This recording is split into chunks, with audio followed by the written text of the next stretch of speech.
కూర్చో. జెండాలు పైకి పెట్టుకోవాలి.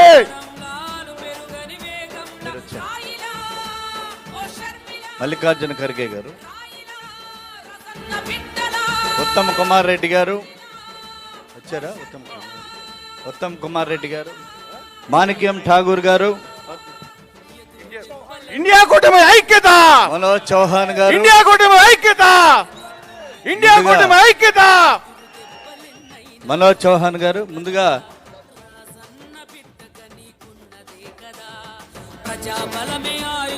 సోదరులారా, తర్వాత వేదిక మరి సహకరించాలి. వేదిక పైన ఇప్పటికే కాలాతీతమైంది, సభ ప్రారంభమవుతుంది. మల్లికార్జున ఖర్గే గారు మాట్లాడతారు. దయచేసి పెద్దలందరూ కూడా సహకరించవలసిందిగాను. మల్లికార్జున ఖర్గే గారు మాట్లాడే ముందు బాబు బ్రదర్ ఉండండి, అందరూ అయిపోయారు already. D Raja and Sitaram Yechury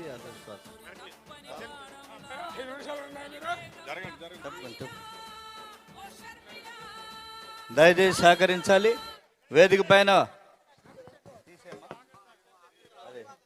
అలాగే మల్లికార్జున ఖర్గే గారు మాట్లాడే ముందు ఒకసారి వందనం పబ్లిక్ మీడియా మిత్రుల కోరిక మేరకు జస్ట్ హ్యాండ్ టు హ్యాండ్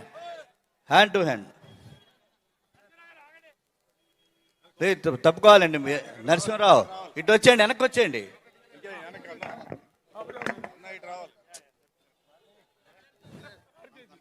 మళ్ళీ లైన్ పెడతారు, వెనక్కి వచ్చేయండి మీరు.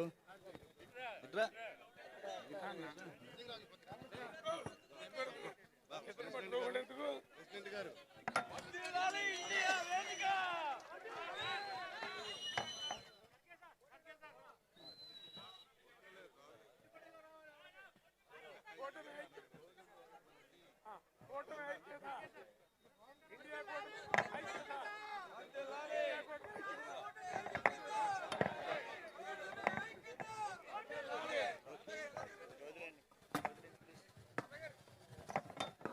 లేదు, అందరూ కూర్చోవాలండి దయచేసి ప్లీజ్.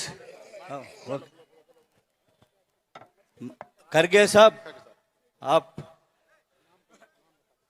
ఖర్గే గారు ఉపన్యసిస్తారు. పెద్దలు సీతారాం యేచూరి గారు, డి రాజా గారు, రామకృష్ణ గారు, గఫూర్ గారు, ఆమ్ ఆద్మీ పార్టీ నాయకులు అందరూ కూడా already they've spoke. Now our chief guest, honourable chief guest Congress party president Mallikarjun Kharge garu మాట్లాడుతున్నారు. హర్షధ్వానాలతో స్వాగతం పలకవలసిందిగా విజ్ఞప్తి చేస్తున్నారు.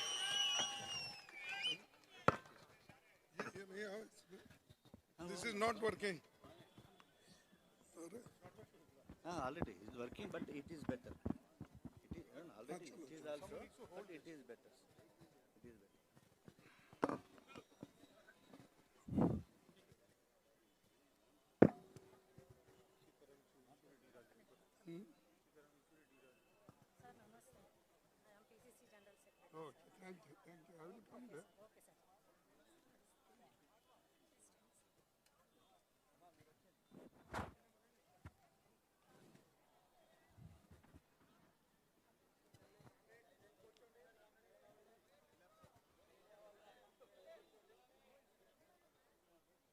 इस मंच पर बैठे हुए श्री कॉमरेड येचूरी जी, कॉमरेड डी राजा जी और इंडिया अलायंस पार्टी के सभी नेतागण और यहाँ पर पधारे हुए मेरे भाइयों और बहनों, मीडिया के मेरे दोस्तों,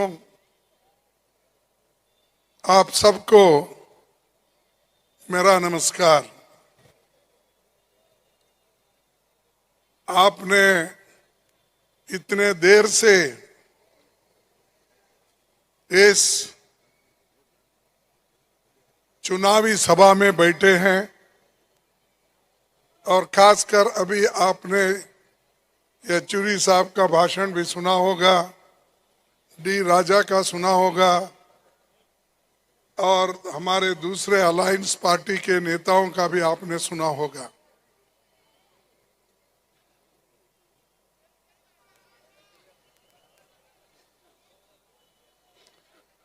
तो ये चुनावी भाषण सिर्फ विजयवाड़ा के लिए नहीं है, ये सारे देश के लोगों को एक संदेश पहुंचाने के लिए हम सब मिलकर लड़ रहे हैं। और किसके खिलाफ लड़ रहे हैं? जो आदमी, जो प्राइम मिनिस्टर हमेशा लोगों को झूठी बातें बोलता है। वो कहता है कि मोदी की गारंटी, वो कभी नहीं कहा कि ये बीजेपी की गारंटी, बीजेपी सरकार की गारंटी नहीं कहा, लेकिन हमेशा ये मोदी की गारंटी, मोदी है तो मुमकिन है। मोदी की 56 इंच छाती। अरे भाई, तुम्हारी 56 इंच छाती लेके क्या करना है? हमको पेट को खाना दो, नौकरी दो, इन्फ्लेशन बढ़ा है वो तुम कम करो। लोग भूखे मर रहे, उनका इनकम घट रहा है और आपके मित्रों का इनकम बढ़ रहा है। परसों कहे थे वो, इधर इधर राहुल गांधी और कांग्रेस वाले अदानी और अंबानी की बात करने का छोड़ दिए। टेम्पो में पैसे कांग्रेस के तरफ जा रहे हैं और उन्होंने ये भी कहा कि ऑटो में, टेम्पो में, बस में क्या क्या की कहा। मैं पूछना चाहता हूं मोदी जी को, if you are so sure, you have seen it, why you have not stopped it? आपने क्यों नहीं रोका? और अदानी अंबानी को घर पे क्यों रेड नहीं किया? इनकम टैक्स वहां क्यों नहीं डाला? ईडी की छापे क्यों नहीं मारी गई? ये सब आप करने को तैयार नहीं।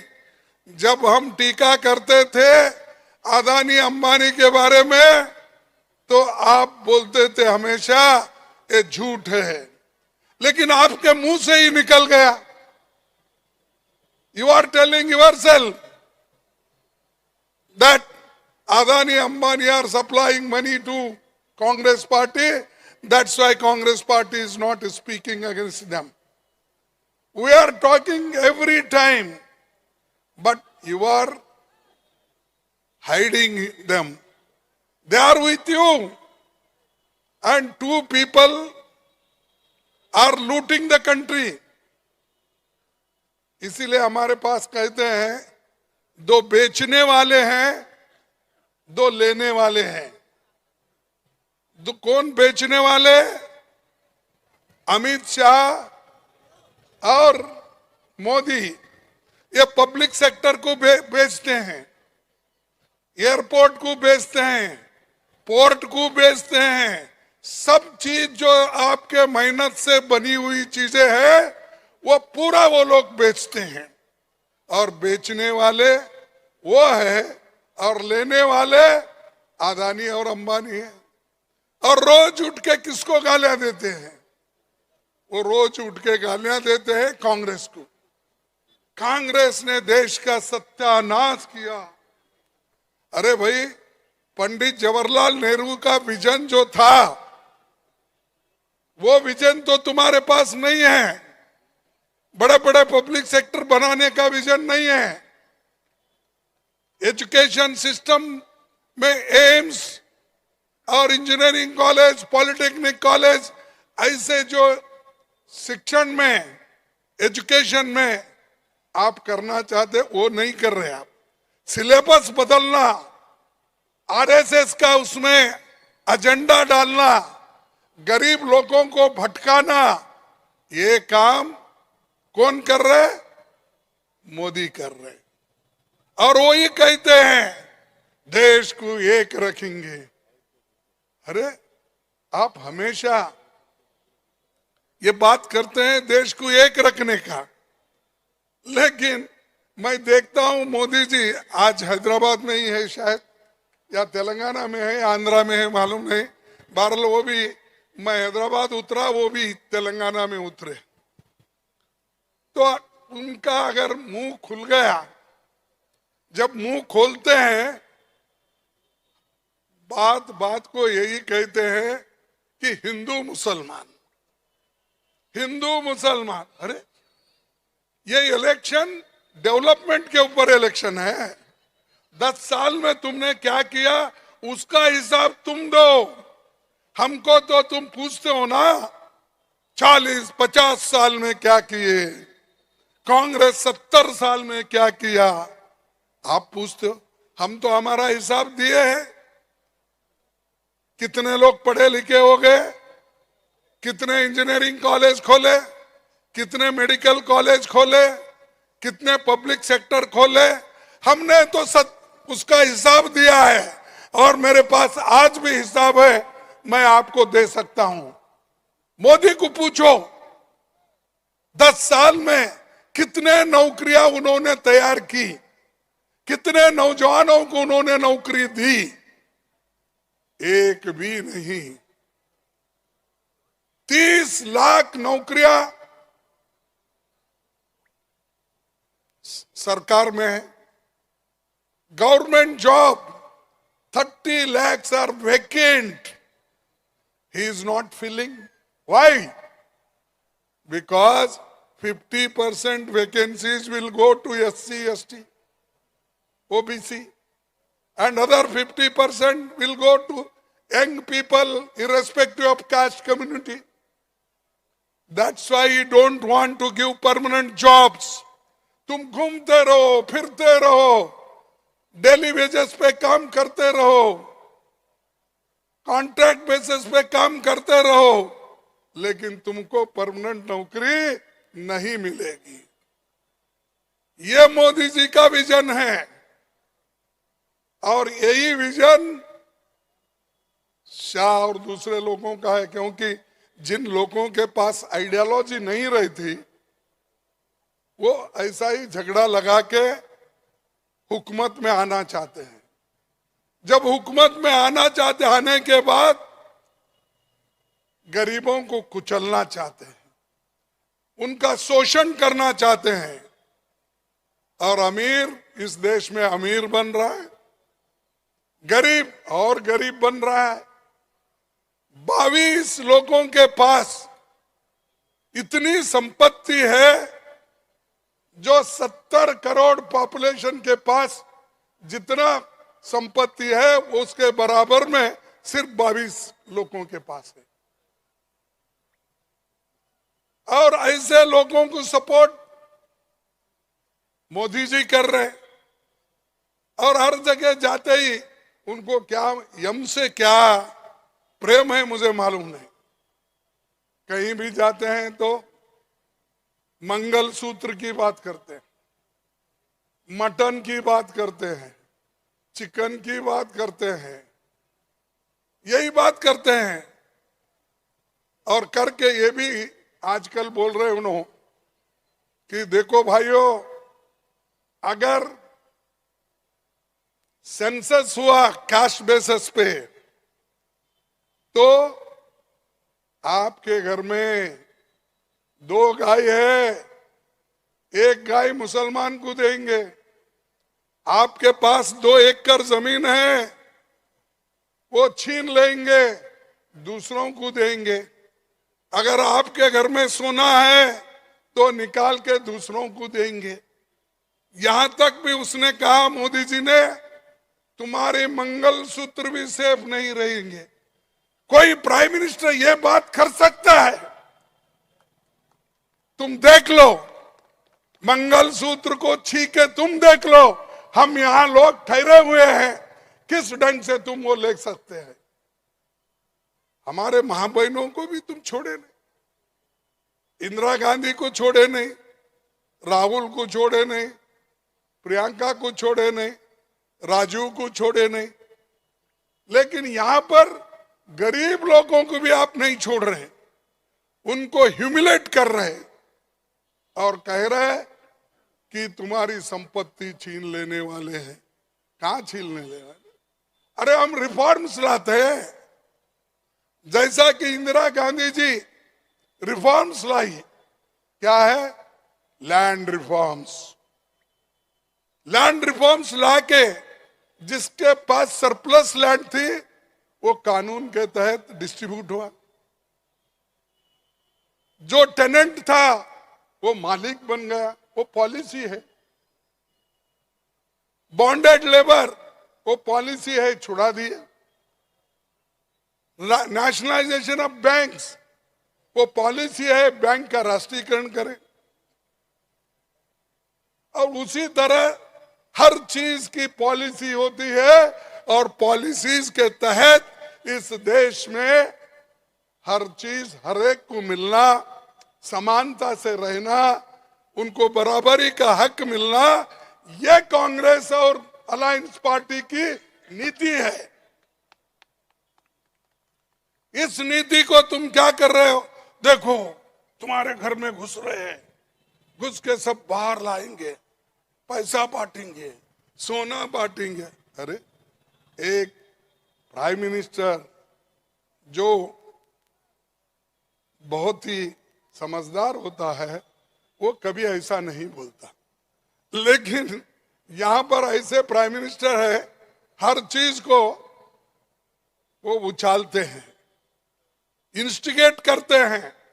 और इंस्टिगेट खुद जब प्राइम मिनिस्टर करता है तो लोग को भड़काने का काम करते हैं, तो नेचुरली गड़बड़ हर जगह होती है।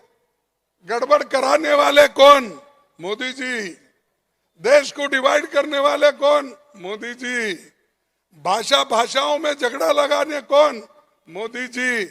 जाति जाति में झगड़ा लगाने वाले कौन? मोदी जी। मोदी जी हर चीज वो कर रहे हैं।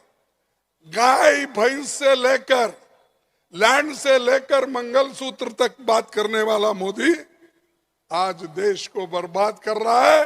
और इस देश में लोकतंत्र को उनसे खतरा है, डेमोक्रेसी को खतरा है और इस देश के संविधान को भी खतरा है। देश के संविधान को आज किससे खतरा है? किसी और से नहीं, सिर्फ मोदी जी, बीजेपी, आरएसएस से खतरा है। उसको हमको रोकना है। We have to stop it. We should stand with democracy, we stand with constitution, stand with fundamental rights. हमारे हकूक के लिए हम लड़ना है। रिजर्वेशन एक भाग है, लेकिन फंडामेंटल राइट्स ये सब के लिए है। वो सब छोड़ दिए। मोदी जी हर जगह बोल रहे, भाइयों और बहनों, तुम्हारे रिजर्वेशन, बैकवर्ड का रिजर्वेशन निकाल के मुस्लिम को दे रहे। कहां दे रहे भाई? कौन से के कहां है? कौन सी कानून है? कहां लाए हैं? अरे स्टेट में हर जगह अपने अपने सहूलत के मुताबिक रिजर्वेशन बनता है, वो बना है। शेड्यूल कास्ट लोग भी जब रिजर्वेशन में होते हैं, एक जगह एक ही कम्युनिटी शेड्यूल कास्ट हो सकती है, वही कम्युनिटी किसी और स्टेट में बैकवर्ड हो सकती है। ये देख लीजिए आप। लेकिन यहां मोदी जी ऐसा सबको एक भ्रमित कर रहे हैं, ऐसा झूठ बोल रहे हैं। झूठ पे झूठ बोलने वाला अगर कोई व्यक्ति है तो झूठों का सरदार मोदी जी है। मैं नहीं बोल रहा हूं, फैक्ट्स बोल रहे हैं। उन्होंने क्या कहा पहले इलेक्शन में? What he said? Congress party Swiss bank में काला धन रखी है। बड़े बड़े इंडस्ट्रियलिस्ट वो भी काला धन स्विस बैंक में रखे हैं। वो पूरा मैं लाके हर एक को 15 lakhs देता हूं। ये बोला या नहीं? Whether he said or not, he said. It means that he is lying. He is a liar. And if I say that he is a liar, some people don't agree. Why? Because they want only a leader like Modi only. He said in the next 15-16, I will give 2 crores jobs to our youths. Every year 2 crores. अब 10 years हो गए, 10 साल हो गए, 20 crores job देना था या नहीं? नहीं देना था। दिया किसी को? Has he given jobs? 20 crore job has he created? Has he given? No. Means he is a liar. I see that Prime Minister usually won't lie. But this Prime Minister, everything is lying.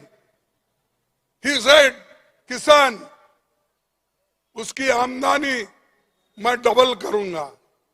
I make his income double. Has he done it? नहीं. Everything he has not done. Then why the BJP RSS people are propagating that he will do good for the country, good for youths, good for SC, ST, OBC, backwards. A man who is basically a liar, who has not given anything to the people, poor people, he always tells like this. Not only this, he also says, मैं 80 करोड़ लोगों को 80 crores people I am giving free food 5 kg. Food Security Act, according to that, when all UPA friends are here, Sonia Gandhi took a lead and every party supported. 35 kg we were giving. And this fellow 5 kg giving and telling 80 crore लोगों को मैं मुफ्त में खाना दे रहा हूं. अरे तेरे 5 kg कहां, मेरे 35 kg कहां? Such things he tells and he is going on telling. But anyway, I don't want to tell much more because already you are sitting here since 2-3 hours.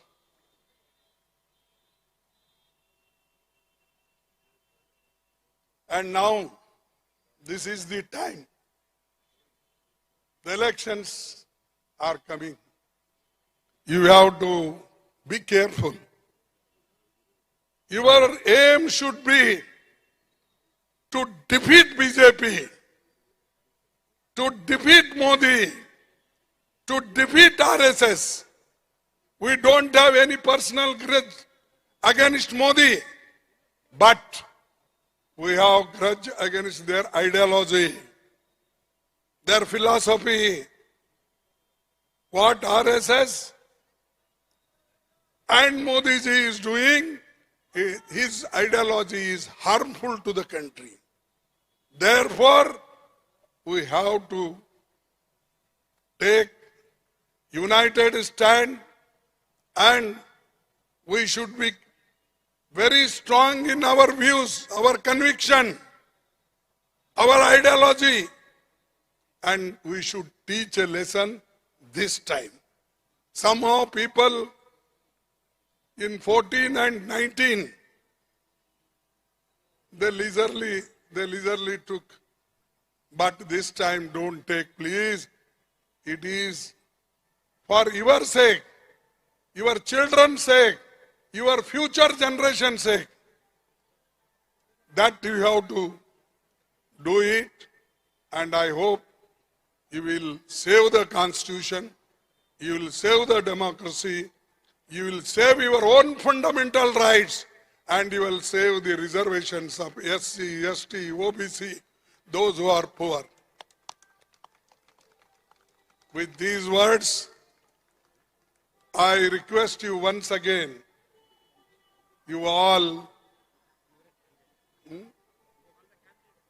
candidate, acha, I thought that, All the candidates are also there. Assembly candidates also. oh, here, our all assembly candidates are here. And parliament also. Kindly vote for them. Whatever symbol with these people. Because CPI, CPM different symbol. CPI is different. Congress is different. We all are one to defeat Modi. We all are one to keep unity in this country.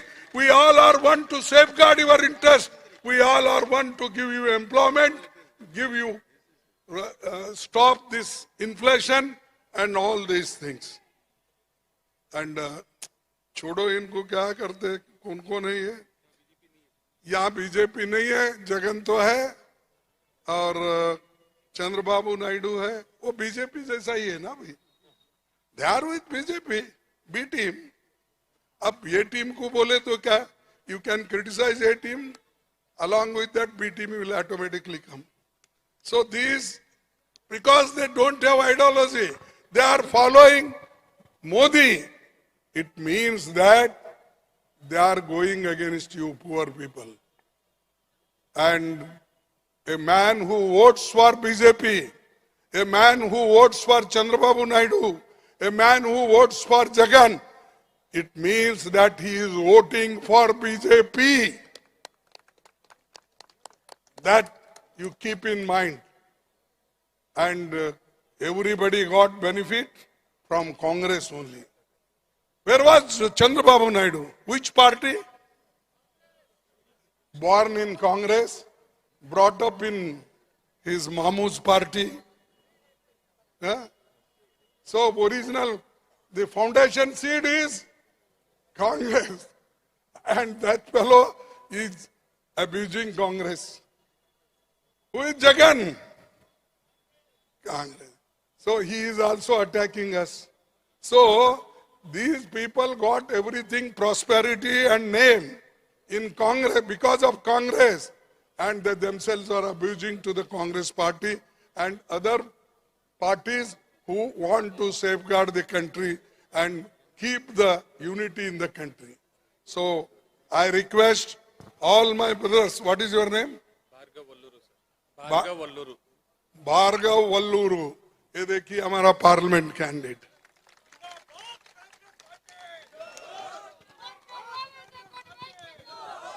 Kindly introduce yourself Baburao CPM Baburao CPM ji Koteswararao Vijayawada West. Vijayawada West. West okay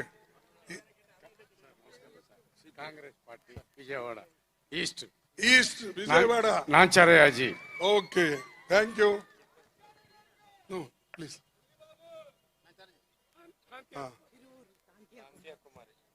you tell I'm Tandhya Kumari from Tirur constituency. little loud okay Nallagorla Sivasri Lakshmi Jyothi Yadav from Parchur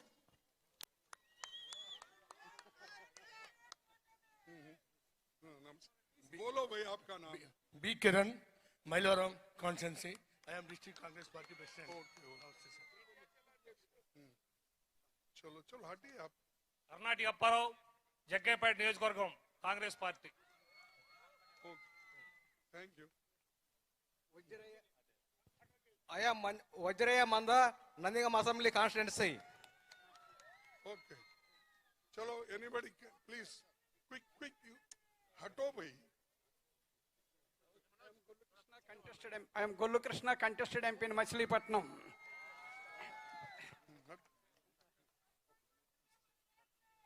Dr. Sushil Raja Banchala from Tadikonda constituency.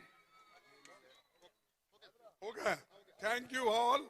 मैं एक दो slogan करता हूं. एक minute भाई. एक दो slogan करता हूं, आप वैसा बोलना.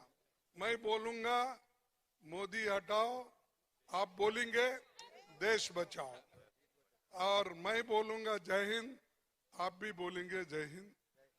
और आप बोलेंगे इनकलाब के साथी हम हैं भी, इनकलाब को छोड़ के नहीं. मोदी हटाओ, मोदी हटाओ, मोदी हटाओ, मोदी हटाओ. जय हिंद, जय हिंद, जय Hind. Alliance party, alliance parties, alliance parties. सबको धन्यवाद. टाइम हुआ, माफ कीजिए क्योंकि मुझे आने में देरी हो गई. इतने देर होते हुए भी आप लोग बैठे हैं, इसीलिए आपकी क्षमा भी चाहता हूं. और नेक्स्ट मीटिंग में आप मिलेंगे, मजबूती के साथ हम लड़ेंगे. थैंक यू, धन्यवाद. बहुत बहुत ధన్యవాద్ ఖర్గే సాబ్కు. ఈ రోజున తీవ్రమైనటువంటి వర్షపాతం ఉన్నప్పటికీ కూడా విజయవాడ నగరంలో ఈ సభకు విచ్చేసి ఖర్గే గారు విచ్చేసేంత వరకు వేచి ఉన్నటువంటి మీ అందరికీ ధన్యవాదాలు తెలియజేస్తూ, ఈ సభలో ప్రసంగించినటువంటి సిపిఎం జాతీయ సమితి కార్యదర్శి ప్రధాన కార్యదర్శి సీతారాం యేచూరి గారు, సిపిఐ ప్రధాన కార్యదర్శి డి రాజా గారు, సిపిఐ రాష్ట్ర కార్యదర్శి రామకృష్ణ గారు, సిపిఎం కేంద్ర కమిటీ సభ్యులు గఫూర్ గారు, మాణిక్యం ఠాగూర్ గారు, కేంద్ర సిడబ్ల్యూసి, గిడుగు రుద్రరాజు గారు కాంగ్రెస్ పార్టీ ఎక్స్ఎమ్మెల్సీ, ఇతర పెద్దలందరికీ ధన్యవాదాలు తెలియజేస్తూ ఈ సభ ముగిసిందని